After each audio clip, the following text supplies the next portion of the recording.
Here is Tucker Carlson on with Victor Davis Hanson. Oh, wait, who is this dude, Victor Davis Hanson? I He's at the Hoover Institute. Yeah, he's an oldie, but goodie. And here he is. They are,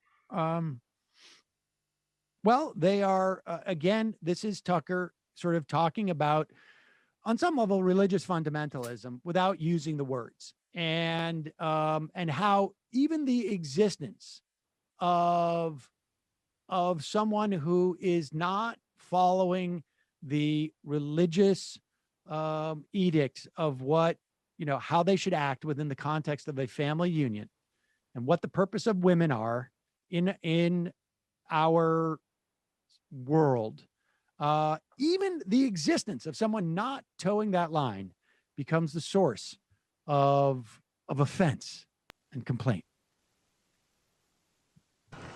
It's quickly, do you find it interesting that they are so offended by fertility and nature and the idea that people reproduce and that's okay, that we men and women come together and create new life? Like, the whole thing is repulsive to them. Why is that? Well, I think it's because it started with the feminist movement, that they felt that impaired a woman's future. But I think it also reflects reality, Tucker, that the age when people are getting married, having children, buying a home, buying a house has gone from mid-20s to mid-30s. And our crisis right now is that we're not reproducing ourselves. We're about 1.8 rather than 2.1 or 2. And we're suffering from what? Prolonged adolescence. These children, or they have adult bodies, but they have the minds of children. They don't want to grow up. AOC is a good example of a person who's suffering from prolonged adolescence. And she said she doesn't want to have children because of climate change. So it's a phenomenon. I don't know if it's because of $1.7 trillion in student debt or the economy, but they just don't want to take off their training wheels and go out and experience life and its adventures and dangers. Yeah, it's sad. Even sad for Sandy Cortez, kind of missing the best part, the fun part, I think. It is. Stop. Okay, I'm sorry. Hold off on the Sandy Cortez for a second. Just I wasn't gonna. Yeah, go on. How absurd and just obsessed are they with her, though, that a 31-year-old woman who is now in her second term of Congress is living an extended adolescence? How dripping with hatred of women do you have to be to perceive a 2-term congresswoman at age 31 to be living an extended adolescence? This is it's bizarre.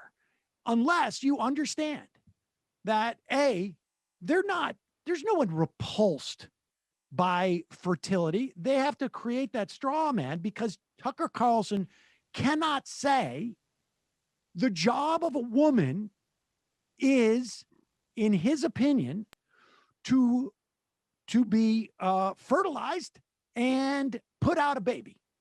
That is it. They are not doing their biological, God-given role in society unless they are doing that. And he has to make it like they're offended by people who might have children, because otherwise Tucker actually has to expose the fact that it is really, he is offended by the fact that they are not following his fundamentalist religious version of the way that humans should exist. The quote that she said was, "I speak to you as a human being, a woman whose dreams of motherhood now taste bittersweet because of what I know about our children's future, and that our actions are responsible for bringing the most dire possibilities into focus in, relation to climate change." She did not say she wasn't going to have kids. She was saying that she feels anxiety about having kids because of the climate crisis, which is, by the way, a sentiment that is shared by a lot of people in our generation. That's just the facts of the matter. And one, they're deranged and obsessed with her. The fact that he's talking about her fertility so cavalierly and her personal decision to have a baby goes to the underlying theme that I keep talking about, that they are obsessed with her in an unhealthily, like, sexual way. That is the undercurrent of a lot of this. And also, the right wing is the one that's obsessed and repulsed by fertility, or even having conversations about sex or fertility. Because, yeah, women on the left, we want to have our own choices, and they don't even want it to be a conversation because their view of how women should be addressing their own reproductive systems is so narrow. So, I mean, if anyone's repulsed by fertility, it's the right wing, because they don't even want to see it as a complex issue that's very personal to women. It has to be top down, etc. This is, this is the